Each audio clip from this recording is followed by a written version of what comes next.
Hello everyone. Last lecture में हमने एक सिंपल सा लोड फ्लो मॉडल देखा था 4 बस का, और उसमें हमने देखा था कि ट्रांसमिशन लाइन में जो लॉस होता है उसको भी इंक्लूड करना ज़रूरी होता है लोड फ्लो एनालिसिस में। तो उसके अकॉर्डिंग हमारे पास जो तीसरा बस होता है ना, इसको हम लोग कहते हैं स्लैक बस, और इसी को हम रेफरेंस बस भी कहते हैं, रेफरेंस बस। और एक और नाम है इसका स्विंग बस।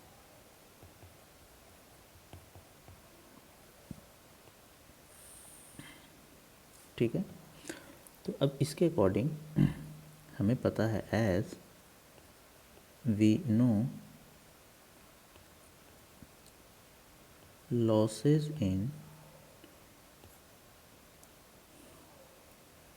पावर सिस्टम, है ना, PL, इसको ट्रांसमिशन लॉस आप कहते हैं, transmission loss is unknown until the load flow analysis is completed, है ना। जब तक लोड फ्लो एनालिसिस कंप्लीट नहीं किया जाता तब तक ये अननोन क्वांटिटी होता है।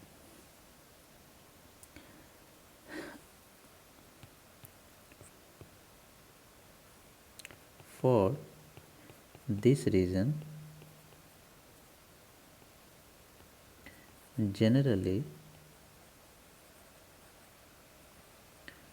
one of the generator bus, है ना, कौन सा जनरेटर बस?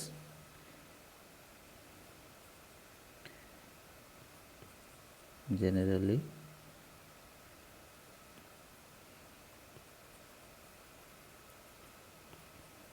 larger in capacity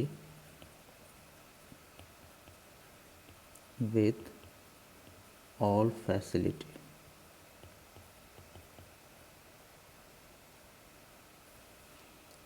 all facilities, है ना, is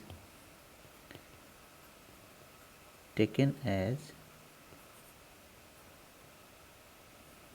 रिजर्व, है ना, टेकन एज रिजर्व। अब रिजर्व का मतलब क्या है? Reserve additional real and reactive power to supply transmission loss.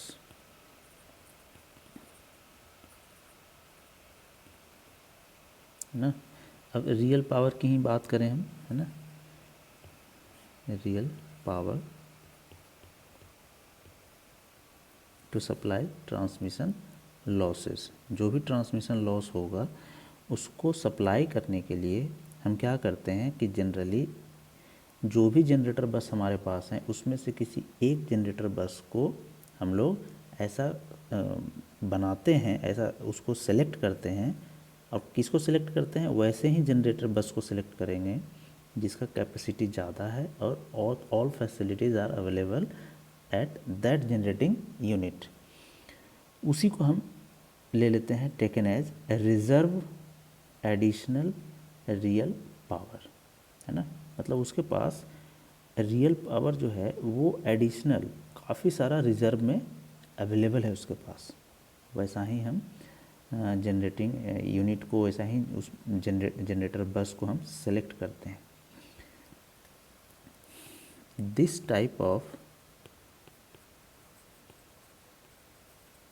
बस is known as slack bus, और स्विंग बस, है ना, और रेफरेंस बस। इसी बस को हम स्लैक बस, ये ज़्यादा कॉमनली नोन जो नोन नेम है वो है स्लैक बस। ठीक है, तो अब समझ में आ गया होगा कि स्लैक बस कौन सा होता है। तो एट स्लैक बस, जिसको भी आपने सेलेक्ट किया है एज ए स्लैक बस और रेफरेंस बस, उसमें क्या होगा, उसका magnitude of V and delta ये स्पेसिफाइड होता है और पी एंड क्यू ये कैलकुलेट किया जाता है, मतलब अननोन होता है। ठीक है, तो अब अगर हम बस की बात करें, टोटल कितने तरह के बस हमारे हो गए। बस टाइप,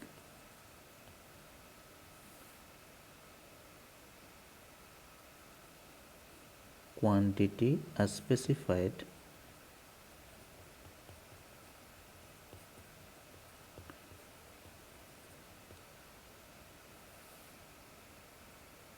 और यहाँ पे क्वांटिटी टू बी कैलकुलेटेड और अननोन क्वांटिटी कह सकते हैं। तो कौन कौन सा हो गया, सबसे पहला तो हो गया लोड बस, है ना, जिसको पी क्यू बस भी कहते हैं। दूसरा जनरेटर बस, जिसको हम पीवी बस भी कहते हैं। And last one is slack बस,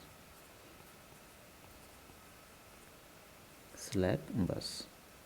इस पे पी एंड क्यू स्पेसिफाइड होगा, जनरेटर बस पे पी एंड वी स्पेसिफाइड होगा और इस पे वी एंड डेल्टा स्पेसिफाइड होगा। तो कैलकुलेट करेंगे हम लोग we and delta load bus के लिए, क्यू एंड डेल्टा जनरेटर बस के लिए, एंड पी एंड क्यू किसके लिए, स्लैक बस के लिए। तो ये हो गया हमारा कंप्लीट, 3 टाइप के हमारे पास रहेंगे buses. First one load bus, second one generator bus and third one is slack bus. अब देखिए जो रेफरेंस बस लिया है आपने और स्लैक बस, है ना,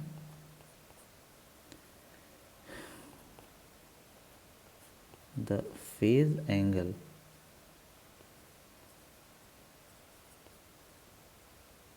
of voltage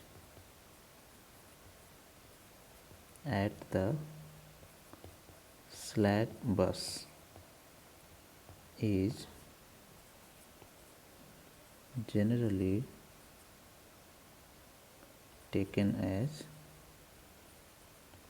reference। इसी को हम, इसी के एंगल को रेफरेंस ले लेते हैं, और रेफरेंस करने का मतलब इसको हम 0 कंसीडर कर लेंगे। ठीक है, ये कहाँ पे होता है, एट स्लैक बस। मतलब है कि स्लैक बस पे हमें वोल्टेज का मैग्नीट्यूड और डेल्टा का वैल्यू 0 लेना है। ठीक है, डेल्टा हमें पता चल गया कि डेल्टा का वैल्यू हम 0 लेते हैं यहाँ पे, जो कि नोन है हमारे पास। तो अननोन क्वांटिटी हमारे पास पी एंड क्यू है और वोल्टेज तो इस पे पता है। तो इस तरह से हम स्लैक बस का सिलेक्शन करते हैं और उसके वोल्टेज और फेज एंगल को चूज करते हैं। ठीक है, इसके बाद हम लोग देखेंगे अगले लेक्चर में कि किसी एक पार्टिकुलर बस पे और नोड पे आप लोग कह सकते हैं कि power, real and reactive power के बैलेंस को हम लोग कैसे यूज करेंगे, है ना, कितना पावर जनरेट हो रहा है, कितना डिमांड है ना।